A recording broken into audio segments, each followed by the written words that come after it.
Dr.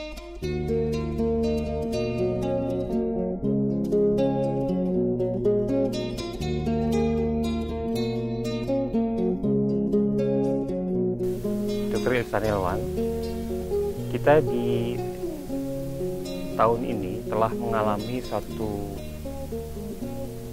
situasi yang belum pernah ada sebelumnya. Jadi suatu jenis penyakit yang diberi nama coronavirus disease atau COVID-19 pada tahun 2019 dia mulai dan menyebar ke seluruh dunia. Nah, pengetahuan umum mengenai hal itu perlu diberikan, dan saya dalam kesempatan sekarang ini akan mengajak bercakap-cakap Dr. Lisa mengenai pencegahan dan pengobatannya.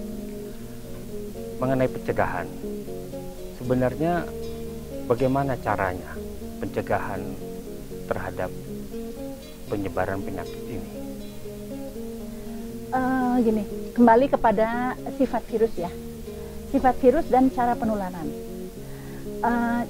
Virus ini kan seperti kita pernah bahas sebelumnya, itu sangat kecil, hanya 1/14.000 dari sehelai rambut, ya. Dan dia ditularkan melalui droplet namanya, yaitu percikan-percikan cairan yang berada dari hidung dan rongga mulut, yang terbang pada saat kita bicara, pada saat kita menyanyi, pada saat kita bercakap-cakap, ya. Nah, jadi pencegahannya adalah jangan sampai ada droplet yang keluar sehingga bisa menulari orang lain. 2, jangan sampai ada droplet yang terhisap, ya. Jadi karena itulah kita mengatakan pakai masker, ya. Walaupun tidak ada polisi, masker harus dipakai karena virusnya mungkin ada. Nah, jangan lupa bahwa virus ini juga tidak selalu membuat sakit. Jadi ada orang-orang yang di dalam badannya memiliki virus, tetapi sehat, segar, bugar, kerja seperti biasa, belajar seperti biasa, bermain seperti biasa. Nah, mereka inilah yang bisa menjadi penular yang sangat efektif. Nah, yang disebut kalau dulu OTG, orang tanpa gejala, ya, yaitu orang yang memiliki virus dan tidak menimbulkan gejala. Sehingga masker itu sangat penting. Kedua, pencegahan yang dianjurkan, cuci tangan. Kenapa cuci tangan? Seperti kita tahu, virus itu di dalam bagian luar selnya itu ditutupi lemak. Nah, dengan mencuci tangan pakai sabun, lemak itu akan luruh, akan hilang. Jadi virusnya mati, kira-kira gitulah secara sederhananya. Jadi masker adalah untuk menghindari masuknya droplet atau keluarnya droplet yang mengandung virus. Cuci tangan untuk mematikan virus yang sudah ada di tangan. Dan juga kenapa tidak boleh megang-megang hidung dan mulut, karena yang dari tangan itu virusnya bisa terhisap oleh si yang punya tangan gitu.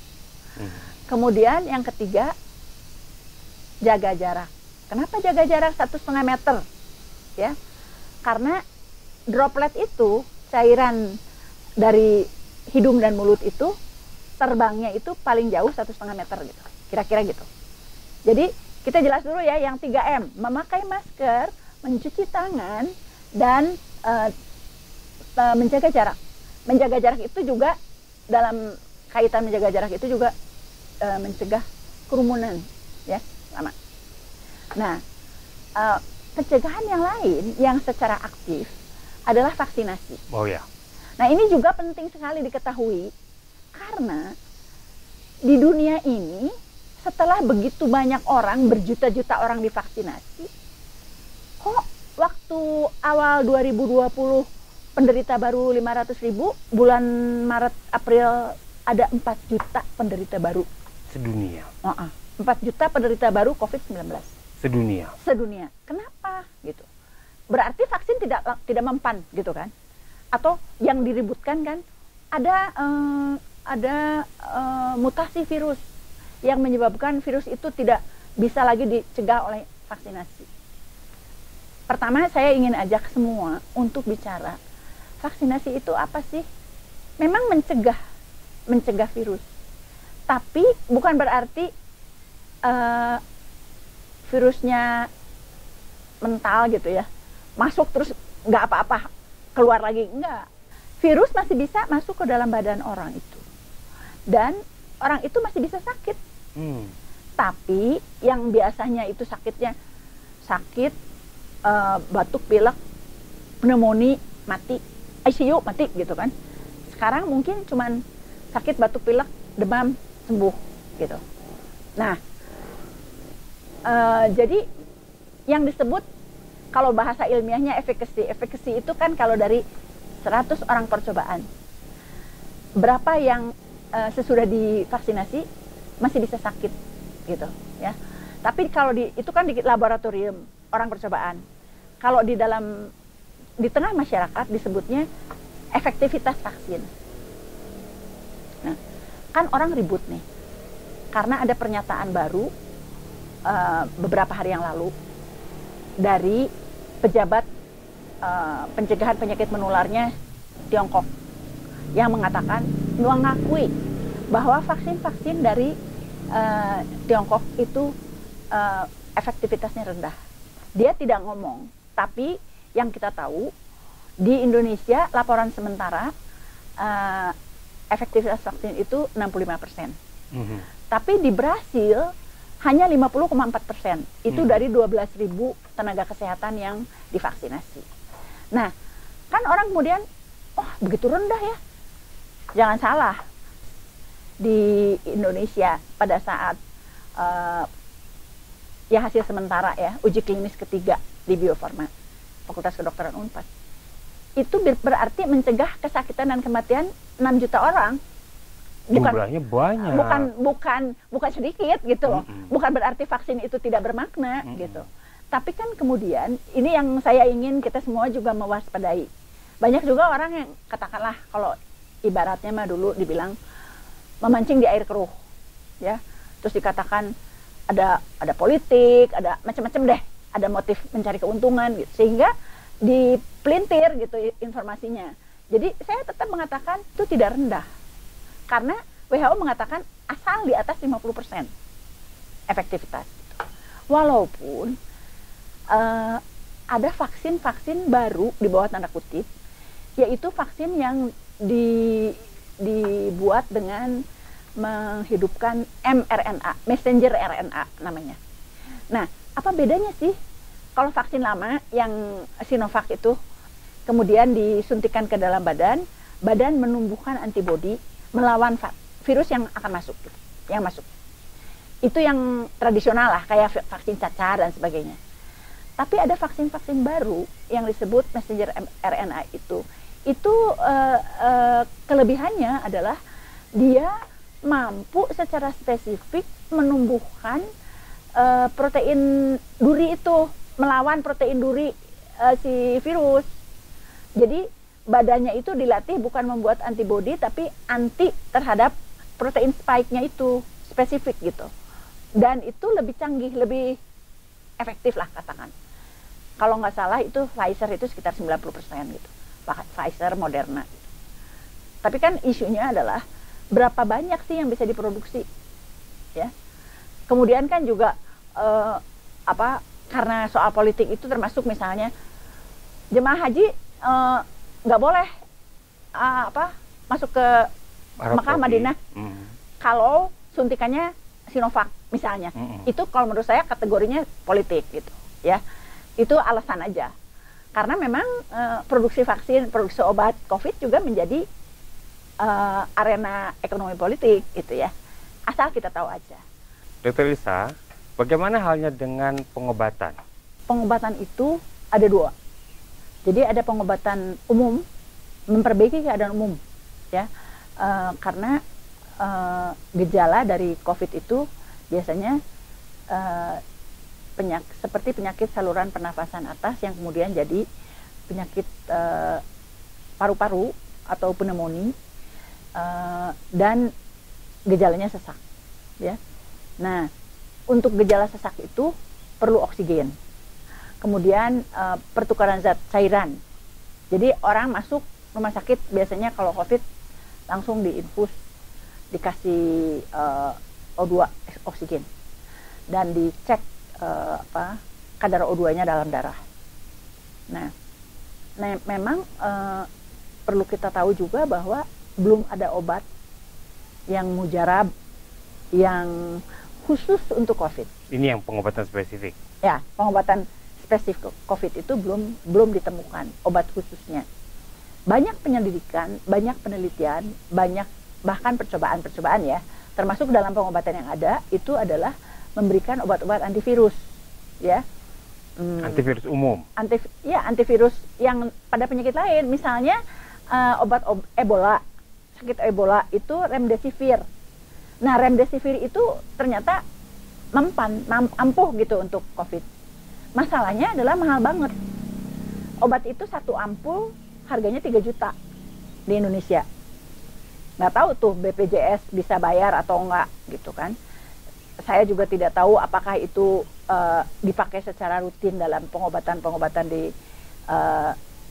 penderita COVID di Indonesia. Tapi beberapa jenis antivirus lain juga dipakai. Ya. Jadi obat-obatan tuh sekarang mulai ditemukan, tapi belum ketemu yang khusus dan apalagi yang murah. Banyak yang tadinya mengharapkan ivermectin. Ivermectin itu dulunya dipakai dalam pengobatan parasit, obat cacing lah, cacing benang namanya.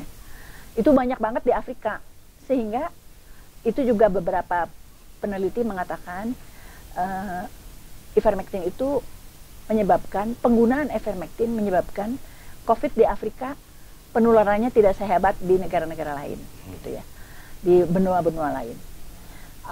Tapi belum lama ini sudah terbit nih hasil penelitian dari WHO yang menyatakan ivermectin toh bukan obat pilihan, karena obat ini untuk bisa jadi obat COVID dosisnya terlalu tinggi sehingga meracun, jadi racun toksik gitu.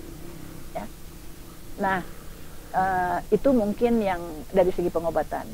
Jadi memang kita sekarang memang lebih mengharapkan perubahan-perubahan keadaan kesehatan masyarakat itu lebih dari vaksin, karena jelas-jelas vaksin itu mencegah gitu. Dan kita tahu bahwa India tuh pernah turun banget ya kasusnya, karena dia menerapkan 3M yang cukup efektif. Iya, dan ada surveillance yang lebih baik ya. Surveillance-nya bagus. Tapi belakangan naik banget karena salah satunya adalah setelah divaksin, sama seperti di kita ya, orang divaksin mengira bahwa dia kebal 100%. Gitu. Nggak perlu lagi cuci tangan, nggak perlu lagi pakai masker, nggak perlu lagi jaga jarak. Jadi pada suatu acara keagamaan di Sungai Gangga, berkerumunlah banyak sekali orang. Jadi disitulah terjadi banyak sekali kasus baru, sehingga yang kontribusi total globalnya 4 juta itu diantaranya untuk acara-acara keagamaan. Jadi sebetulnya kita orang kesehatan itu khawatir sekali. Sekarang boleh mudik dengan catatan jaga protokol kesehatan, gitu kan? Ya artinya risikonya besar gitu. Kita juga harus ingat bahwa masih banyak orang yang menganggap sakit dan mati itu tangan Tuhan. Betul, saya juga orang beragama, saya percaya Tuhan. Tapi Tuhan mengatakan kita harus menggunakan ilmu pengetahuan yang bisa kita kendalikan. Jadi kalau kita tahu penularannya bisa dicegah dengan masker, dengan cuci tangan, dengan jaga jarak, dan sudah vaksinasi, jangan tinggalkan yang 3M gitu. Gitu kira-kira. Sekarang ini kan pemerintah melarang mudik, Kak. Jadi apakah itu juga pemerintah umum melarang mudik, tapi DKI mengatakan boleh. Itu juga membingungkan, ya. Nah, jadi menurut saya sih sebetulnya kalau kita menganggap masyarakat itu masyarakat yang berpikir dan masyarakat yang mengerti, jangan jangan ini jangan itu gitu loh. Anjurannya, ingat ya 3M gitu. Tapi aturan dilaksanakan dengan ketat gitu loh. Jadi kalau masyarakat umum tidak boleh berkerumun karena pesta kawin, kenapa Atta Halilintar pesta kawin banyak berkerumun? Oh dia mah boleh karena dia orang kaya gitu kan, publik mengertinya.